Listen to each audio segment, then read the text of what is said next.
You are listening to Tell It from Calvary, a ministry of Calvary Baptist Church, New York City, where we preach Christ crucified, risen, and coming again.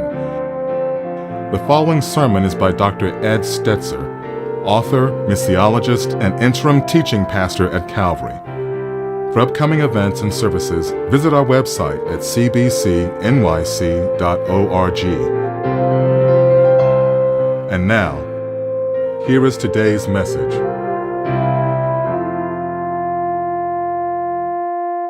Hi, everybody. Ed Stetzer here, and so excited to bring what's the last message for our online gathered experience. And boy, as you can see from the video, we're very thankful for our volunteers who have really worked hard, our staff who's worked extra hours to make it possible for us to walk through the challenging time of the pandemic and now to move forward together in person. As you know, schools in New York City are in person because kids need in-person school. And they're taking mitigation and proper precautions, and so are we. If kids need in-person school, I believe that we need in-person church. And so remember, September 12th, we're going to be having kind of a dedication Sunday for Hunter College as we continue our worship there and move to weekly worship. Also, that's Promotion Sunday, so you want to be there with your kids, with your whole family. Our full children's ministry and family ministry, our next gen ministry are all at work. September 19th is Back to Church Sunday. Again, if kids need to be in school, people, I get there might be an exception where somebody says, I have a specific, situation where I can't. But for most of us, we've kind of built into maybe the habit of watching online or watching at another time, asynchronously. I want to encourage you to prioritize in-person gathering, to forsake not the assembling of yourselves together. We have a big room. For those of you who haven't been, we have a big room. There's lots of space to socially distance. You can mask and more. And let's prioritize that because shows are meeting, right? So shows are starting that week. And so we think ultimately that the gathering of God's people to worship the King of Kings is essential for us as we walk through these next phases of life together. So that being said, let's jump into the message today, jump into the text and the message today. What we're going to be looking at today is it's time to cage the outrage. Now, I confess, I wrote a book called Christians in the Age of Outrage, and so yes, the title was impacted by that book. It is what it is, as they say. So that being said, I want to walk us through the text today, and in walking us through the text, I'm going to put it on the screen. As I walk us through the text, we're going to get a feel for one of the teachings of Jesus that's perhaps one of the more familiar teachings in culture. It's Matthew chapter 5, beginning at verse 38 and going to verse 42, 38 through 42. Let me put it on the screen and then I'll read it. It says this: "You've heard that it was said, an eye for an eye and a tooth for a tooth. But I tell you, do not resist the one who is evil. But if anyone slaps you on the right cheek, turn to them the other also. And if anyone would sue you and take your tunic, let them have your coat as well. And if anyone forces you to go 1 mile, go with him 2 miles. Give to the one who begs from you, and do not refuse the one who would borrow from you." Okay, so here in this passage, we're continuing the teaching of Jesus, right? Christians all deal with conflict. Everyone deals with conflict in this world. It's interesting. If you've been following me on social media, I have driven one. I preached at Moody Church, and immediately after church, drove one daughter to Canada, and then came home and drove another daughter to California, stopping in Denver to preach there. While preaching at our church here online as well. So I have been in the car with a daughter who's young adults for, 8 days. And lots of good talking times. And one of the big things, probably the biggest lesson that I think is probably new for them, right? We talked about their walk with the Lord. We talked about starting new life. We talked about finances. We laughed about, past experiences. But one of the things I kept coming back to is you're going to have conflict with your roommate. And it's like, of course there's going to be conflict. Matter of fact, that's part of it. And my middle daughter's like horrified by that idea. She's not a big fan of conflict. And I said, but that's part of growing up. Part of growing up is to learn to deal with conflict. Well, part of growing up as a Christian is to deal with conflict differently. And on an individual basis, as a Christian, you go further than the law or your rights require. That's what we're going to talk about, right? On July 27th, 2020, a man was sentenced after pleading guilty to committing a federal crime. His punishment included 30 days in prison, 6 months in home confinement, and in a related civil case, he paid the person he assaulted $580,000. And the man's name is Rene Boucher, and maybe you never heard of Rene Boucher, to be honest. Probably have no idea who he is. He's a retired doctor living in an upscale neighborhood in a medium-sized city in Kentucky. So what federal crime did he commit? Did he try to rob a bank? Nope. Did he try to assassinate the president? Nope. Did he confess to joining a terrorist organization? Nope. None of those things. Instead, he attacked his neighbor. And it just so happened that Boucher's neighbor, the man he attacked, is a sitting member of Congress. Rene Boucher is the next door neighbor of Senator Rand Paul. You may remember this made big news at the time. What was the reason for the attack? Had Senator Paul assaulted Boucher some years before? Was it a revenge act? Had Paul plotted to oust Boucher from the neighborhood by getting the homeowners association to kick him out? Had Paul voted for legislation that Boucher thought was morally reprehensible? Nope, none of these things. Actually, for 17 years, the two had an ongoing feud about how Rand Paul mowed his lawn. Sometimes Paul's lawnmower would throw grass and the grass clippings on Boucher's professionally manicured lawn, and Boucher would complain about it. In November 2017, Paul stacked up some broken branches in a pile near Boucher's lawn and continued to mow his grass. Like Popeye, Boucher had all that he could stand and couldn't take any more of it, and out of nowhere, he blindsides Paul coming from behind, tackling him to the ground. The attack fractured 5 of Paul's ribs, and he developed pneumonia afterwards. Police were called to the scene, a private neighborhood aghast at such behavior. All this over a dispute of lawn care, which leads us quite well to this morning's scripture. Because again, it starts with the idea of, you have heard it said, an eye for an eye and a tooth for a tooth. Now, I want to start there because this morning's message covers the 5th pronouncement in the Sermon on the Mount, showing us truly how to understand the law from God's kingdom perspective of greater righteousness. It's a famously known passage, even among non-Christians. Phrases like an eye for an eye, or turn the other cheek, or go the extra mile. I mean, people who've never been to church will say, let's go the extra mile, and all made it into the common vernacular of our language. Now, people don't use them the way Jesus used them, and often people aren't aware they're even Jesus' teachings. But this passage is a wonderful reminder that God's truth has invaded our culture even when people don't realize it. And you and I can use the phrases to lead people to Jesus, right? Say, well, if someone says go the extra mile, I say, you know who said that? You know the context in which he said that? That's Jesus calling us to live a different way. I always want to tie in an evangelism thing. I'm passionate about evangelism.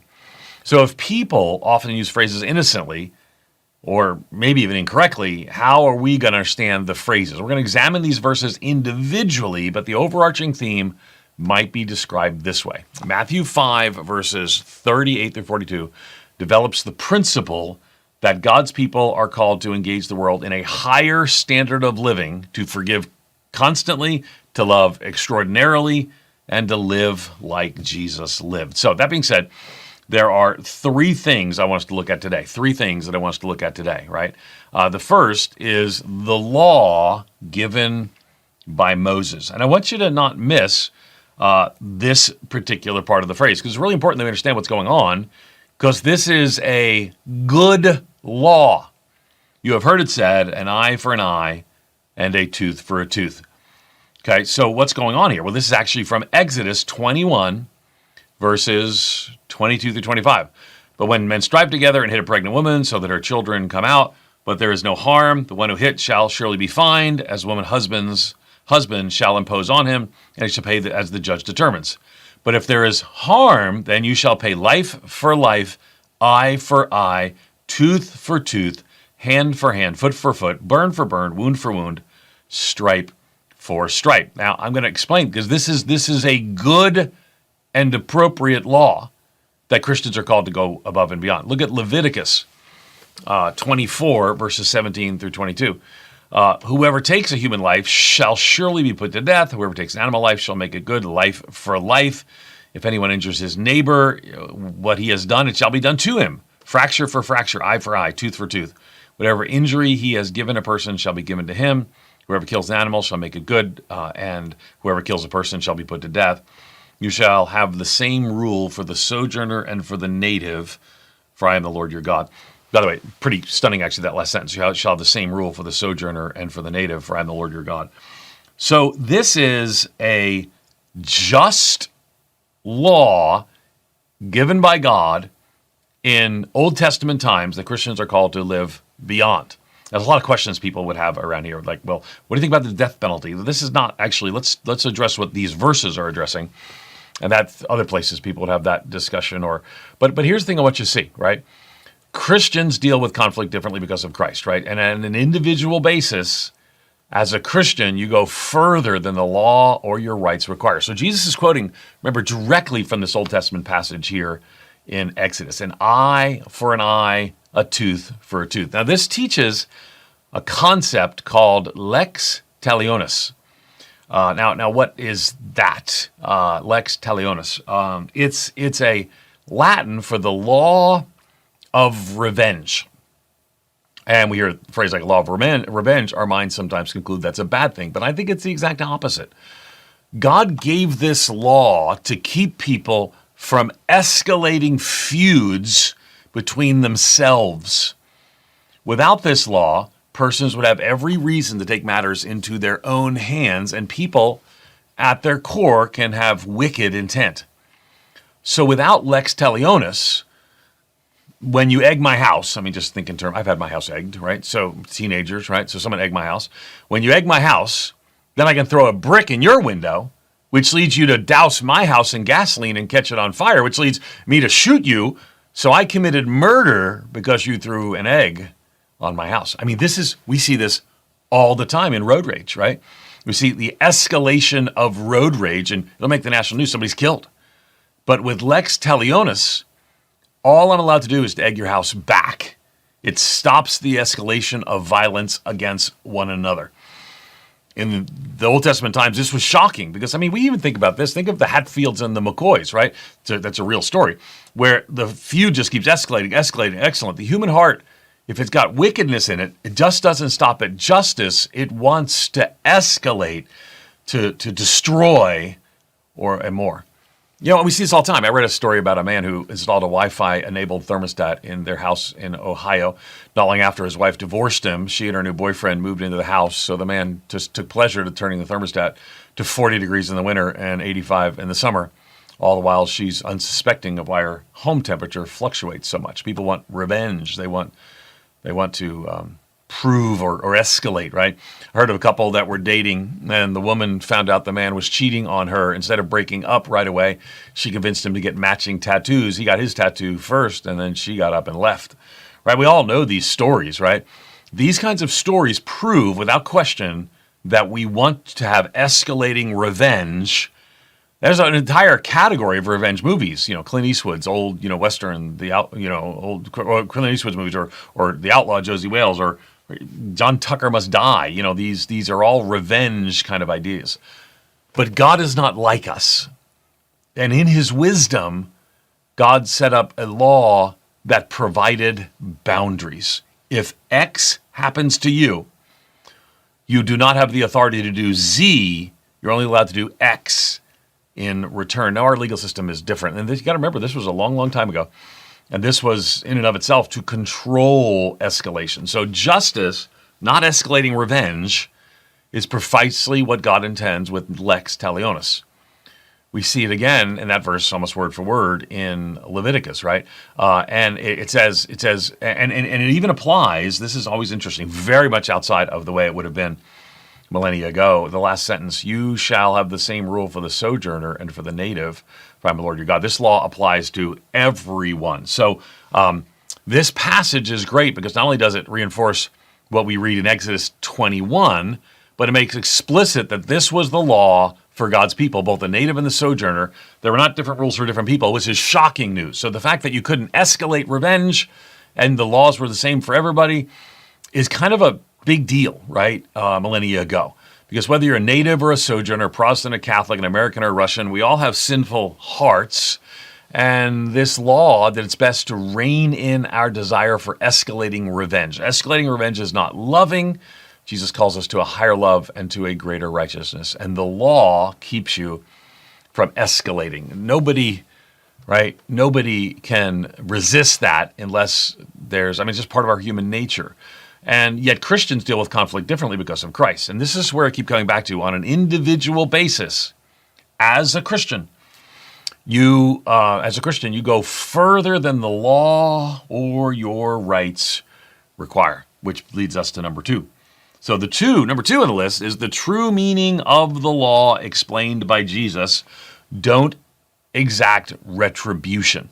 Remember, number one was the law given by Moses, equitable retaliation. Number two, the true meaning explained by Jesus, don't exact retribution. He says this, but I tell you, do not resist the one who's evil. Lots of questions will come in here, so stay with me, right? Remember that we're looking at one passage, which is not the totality of what the Bible teaches about something, but it is essential for us to understand what Jesus is teaching and what the Bible is saying. So what does it mean? Because we know to stand up against evil, right? In Acts 22, is it legal for you to do this? Am I a Roman citizen who is not yet condemned, right? He appeals to his rights, stands up against evil. Doesn't mean you don't defend your family. 1 Timothy 5:8 speaks about a man providing for his own. He denied the faith and worse than an unbeliever. Doesn't mean you don't resist evil, right? Proverbs 25:26. Like a middle spring is a righteous man who gives way to the wicked, right? You don't want to be that. You want to be the one. So what's going on here when it says, do not resist the one who is evil? Okay, on an individual basis, as a Christian, you go further than the law or your rights require. We can turn the other cheek, but someone could still go to jail. Okay, don't you miss that. We can turn the other cheek. That's individual, but someone can still go to jail. What we see in the first half of this verse is what we've seen over the past weeks studying this section on the Sermon on the Mount. Jesus is not overturning or invalidating the law. In fact, just to remind you, he says the exact opposite. He says, don't think I've come to abolish the law or the prophets. I did not come to abolish them, but to fulfill them, right? But to fulfill them. And truly I say, until heaven and earth pass away, not an iota, not a dot will pass from the law until all of it's accomplished, okay? So we know that what Jesus is telling us is not a repeal or an invalidation of the law. So what is Jesus saying in verse 39? He said, but I tell you, don't resist an evil person, does not abolish the law, but actually fulfills it. How so? Okay. Remember all along, we've been talking about God's kingdom being a radical kingdom, not of this world, but a different kind of kingdom with a different kind of behavior. Just as God permitted divorce but did not approve of it, God permits justice, but Jesus teaches us that foregoing our right to justice is sometimes the greater righteousness for God's kingdom. So Jesus switches grammatically to the second person, right? I'm going to show you. But I tell you, he addresses the disciples in their personal interactions with others. He's not calling for invalidating civil law or criminal law courts. He's addressing how his followers are supposed to act. So Jesus' words here go far beyond exacting retribution or even justice, right? His call is that his followers avoid even resistance. It's quite difficult to hear, especially with American ears, especially for people who have a Bill of Rights, who've grown up with certain inalienable rights, who know they are entitled to certain legal privileges. But Jesus, and to a Jesus follower, must see him or herself as a disciple of Jesus first and an American second. Whatever rights we are afforded by the Constitution and Bill of Rights must fall under the lordship of Jesus, right? Must fall under the lordship of Jesus. So Jesus is telling his followers not to resist even when an evil person is trying to get the better of his disciples. So if your neighbor piles up branches and blows grass in your yard, instead of attacking him, you might let it go. When the guy behind you tailgates you, and you want to teach him a lesson, I feel this.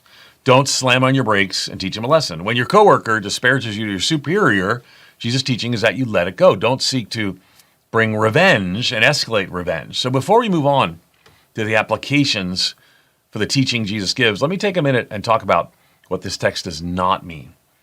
It does not mean that we resist that. It does not mean that we resist an evil person when that person is taking advantage. It does not mean that we do not double negative. So we should resist an evil person that's taking advantage of the people. That does not mean we look the other way when we know some crime is being committed. We know that abusers target churches, right? That we have to protect the young, the innocent, the least of these. It does not mean we don't confront evil when we see people trafficked, right? The scriptures are very clear, and there's hundreds of verses, and we want to take the totality. One of the things when we go through, Jesus makes very strong statements for his disciples and the way that they live, and we have to remember that all the Bible is equally inspired. The scriptures are very clear. We are to advocate those who are in need. Christians are to speak up when injustice affects others, but Jesus is clear that it pertains to you. As it pertains to you, don't chase after escalating revenge, but also, too, sometimes it's a sense to let things go, right? Let God be the judge. Let God be the judge. And it's interesting. I think this will help us. A right cheek says, turn the cheek. We're gonna get that in a minute. A right cheek is in a right-handed world is an insult, not an assault. It's important to say that, right? So, and I know we don't do that today, but if you watch the old movies where someone takes off a glove and, I challenge you to a duel, and they'll take the glove and slap the person across the face, it actually hits the right cheek, right? So if you were throwing a punch in a right-handed world, I know some of you are left-handed. Two, my daughters are left-handed, but that's not the way they thought then. In a right-handed world, it would be a punch to the right, punch to the left, but it's an insult, right? So Jesus told us in the Sermon on the Mount, we would be insulted, right? I mean, very clearly, he says in Matthew 5:11, "Blessed are you when others revile you and persecute you and utter all kinds of evil against you falsely on my account," right? So, with just with the face slapping thing, right? It's not pacifism. If someone assaults you, call the police, right? So, but you don't escalate it. Not pacifism, but non-participation in insults and a de-escalation of conflicts, right? So, again, we don't physically touch each other in the ways people would do so centuries ago. They would, in the Middle Ages, they would. I challenge you to a duel. I put on a little bit of an accent there, didn't I? Sorry. I think from too many movies. But it's not pacifism here. Other people might be pacifists, and they might draw that from other passages. I don't come to that conclusion. But here it's not pacifism, but non-participation in insults and a de-escalation of conflicts. Lawn neighbors, right? Slap in the face. It might seem like a slap in the face. Piling those sticks there. De-escalate it. We had a neighbor that we had to deal with this. We had a neighbor in Tennessee who really didn't like my kids. Who doesn't like my kids? And they didn't like my kids because they got on the lawn all the time. And I'm like, hey, listen, my kids are on your lawn. Your lawn is blessed. You have a privilege to get to my lawn. And the problem is our house was right here and their house was here and the common area is over there. It's like right cut through. And every time they would yell at my kids. And if the ball would go over in their yard, my kids were smaller, my kids were little, they would actually keep the ball. And it's like, what in the world? Anyway. So what we had to do at this point was really my kids were like, well, we're just going to stomp across their lawn more. And this is a perfect example. I said, I get it, but let's go ahead instead try to minister to them. Why are they so angry? I don't know. Let's try to minister to them, figure it out, and help build a relationship with them. We de-escalated that conflict, right? And these are the kind of conflicts we see at work, kind of conflicts we see on the road every day. It's not an irregular thing. Remember that Jesus is calling us to a higher standard, a more righteous way of living. This is not everything the Bible teaches on the subject, but it is important for us to grab a hold of it. So it leads to number 3 on our outline, which is the practical application for our lives. Exemplify a redeemed life. Exemplify a redeemed life. Okay, so what does that mean and how do we do that? So remember where we are in the outline. It says the law given by Moses, equitable retaliation. The true meaning explained by Jesus, don't exact retribution. And number 3, the practical application for our lives, exemplify. So equitable retaliation, and then explained by Jesus, don't exact retribution. And then finally, exemplify a redeemed life. So this passage concludes with some pretty challenging applications, right? So we're going to look at them, keeping in mind that Jesus uses strong word pictures, right? Each addresses a different situation where Jesus' followers demonstrate sacrificial love over personal rights. Let's look. But if anyone slaps you on the right cheek, turn to the other also. If anyone would sue you and take your tunic, let them have your coat as well. If anyone forces you to go 1 mile, go 2 miles. Give to the one who begs from you, and do not refuse the one who would borrow from you. Now, it's very easy to walk through a text like this and say, well, that's not quite what it means. Well, and that's not what I want to do. I mean, these are radical calls to the kind of life that sacrifices one's rights. So before answering these 4 applications, let me clearly state that these are time and location specific. Jesus is giving examples that made sense in the context of first century Jewish culture, where honor and shame are the ruling social structures of the day, where Roman soldiers occupy your cities and oversee your government. They are not one-to-one. There are not one-to-one correlations between his experience and ours. There are applications, but there are some principles that I believe translate even into our life today. I want to highlight them this morning, right? So let's take a look. First, when it comes to turn the other cheek, I sort of addressed that a little bit. Here's the thing. Jesus talks about turning the other cheek after a person has already been slapped on the right cheek. Again, most people would be right-handed, so to slap someone in the right cheek with your right hand would be a backhand to backhand them, a backhanded slap. What Jesus is talking about here is probably not full violence, right? It's not Rocky Balboa to Apollo Creed. It may not even be slapping somebody with an open hand, right? It's a backhand slap is a slap of dishonor, a slap of reproof. It's a shameful slap in a culture that avoided social shame as much as possible. Instead of taking a posture of defense or a posture of escalating revenge, instead of Jesus telling his disciples to be ready to slap back, he tells them to turn the other cheek and be ready to accept another insulting slap. And I think this is really key. So it's Jesus' disciples are to be so confident in Christ, they don't need to retaliate. They're actually putting themselves into, here it is. I mean, I'm vulnerable again because in it I can serve the person who is seeking to escalate. I'm de-escalating, and I'm serving them by de-escalating the conflict. And then it says sued for his inner garment.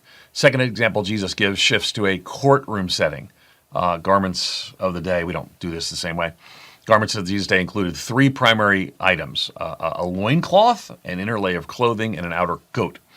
In verse 40, we see the picture of the disciple being sued for his inner garment. Maybe he owed a debt, and the offended party was seeking to recoup the money owed by possessing the disciple's inner garment.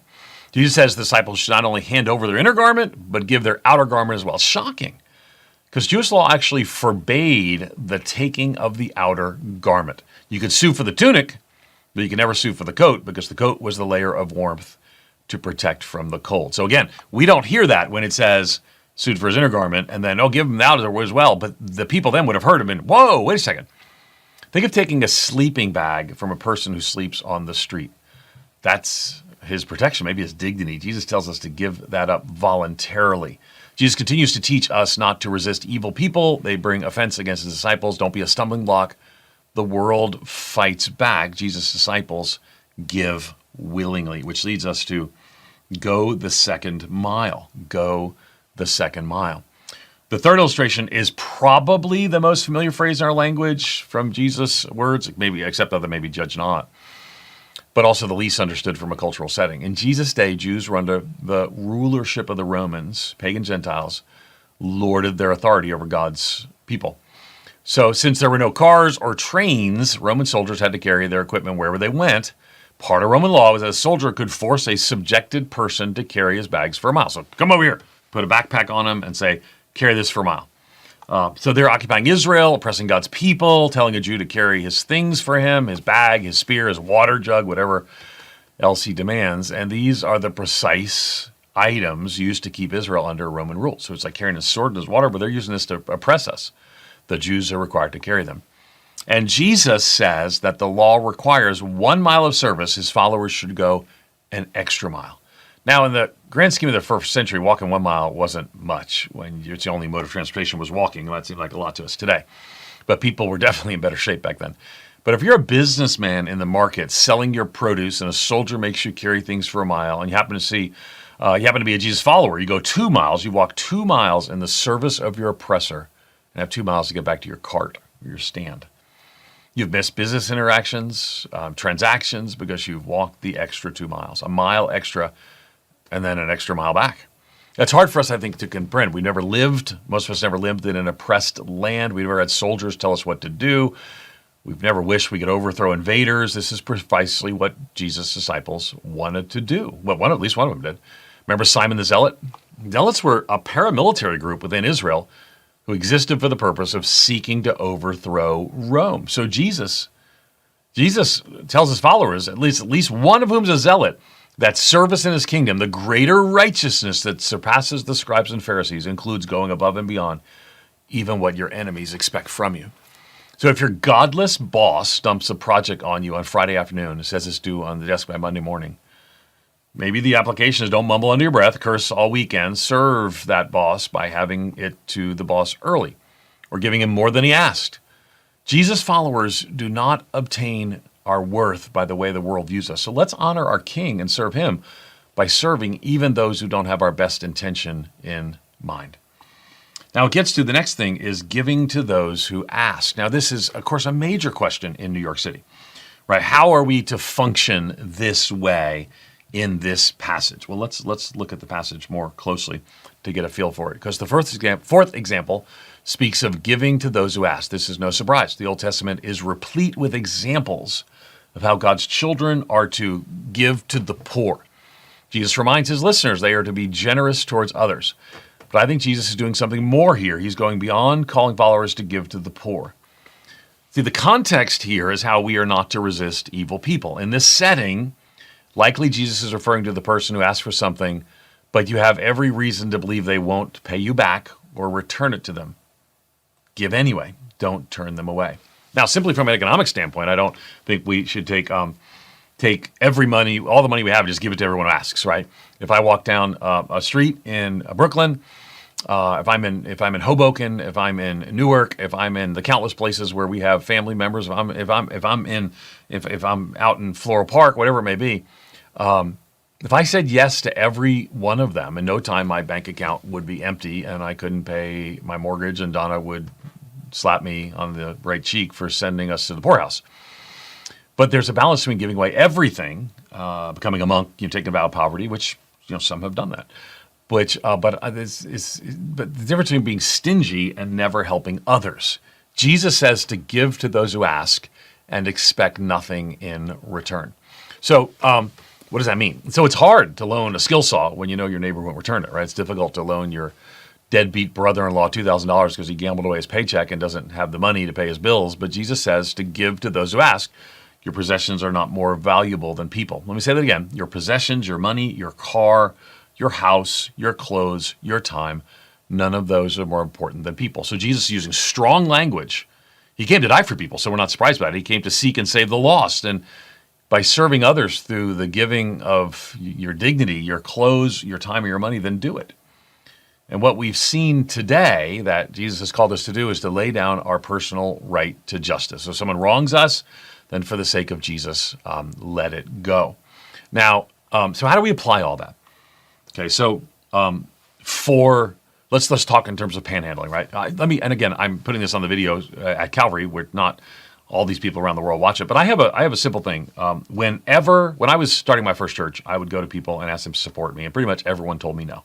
I was 20 years old, raising funds, 21 when we moved to Buffalo to plant a church among the urban poor, raised just enough to rent an apartment, had to work as a contractor. And so I have a specific way that I apply this passage, is that anytime a church planter or a missionary asks me to support, I find a way to support them at some level. You say, well, Ed, how does this apply to panhandling? Well, that for me is one of the ways that I want to consistently give to those who are engaging in God's work and God's ministry. There are different levels, right? But I always say yes when somebody asks if they're going to plant a church or be a missionary.